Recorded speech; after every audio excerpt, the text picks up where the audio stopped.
စွာဖရာတော်မှာဝိမေကျေးဇူးလူတလုံးမူရာကြီးဒီတချင်းကိုခံစားပြီးတော့ဗာလဲမေကနံပါတ်1အနန္တောနန္ဒငါးပါးရမှာအမေအဖေကနံပါတ်1မဟုတ်ဘူး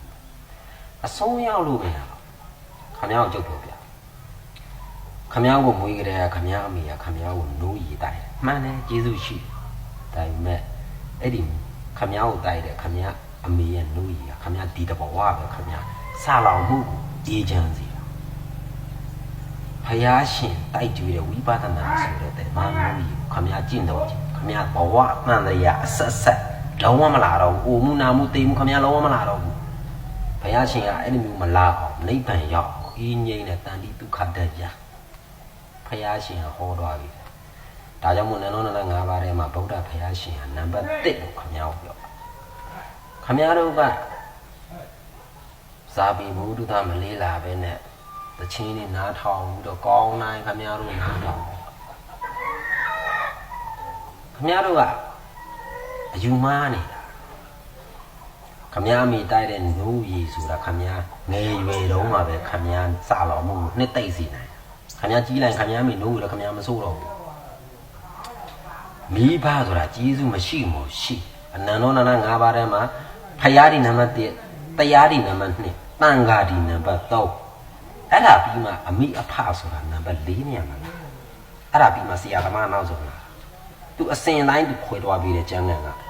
ဒါကောင်များခမများတို့ကဆရာကြီးလောက်ပြီးတော့သူများနဲ့ထူး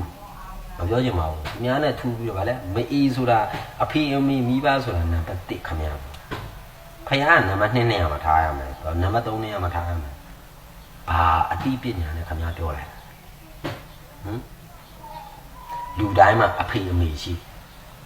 မိစ္ဆာဒိဋ္ဌိမှာလည်းအဖေအမေရှိတယ်တရုတ်ကလားပုံနာမှုစလင်တွေမှာလည်းအဖေအမေရှိတယ်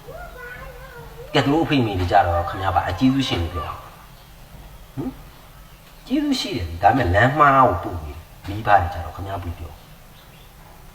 ဗုဒ္ဓလူကြီးဒီမှာလမ်းမှားကိုဒါကြောင့်မို့ဖခင်ကနံပါတ်1သူကိုယ်နဲ့ရှာခဲ့တဲ့တရားဓမ္မကိုသူကိုယ်တိုင်ရှာခဲ့တဲ့အတွက်ကြောင့်သူကနံပါတ်1ပဲသူမဟုတ်ရင်ခင်ဗျားတို့ကြောက်လို့သိစေရကြောင်းမရှိခင်ဗျားစဉ်းစားစာပေဘ ഹു တုတခင်ဗျားတို့လေးလာပါစီးပူပါ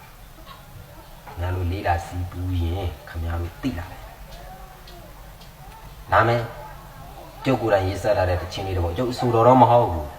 ဒါပေမဲ့ကျုပ်သိတဲ့အသိပညာအတတ်ပညာလေးနဲ့ကျမ်းဂန်နဲ့ထောက်ညှိပြီးတော့ခင်ဗျားတို့စနစ်တကျကျုပ်ပြောပြ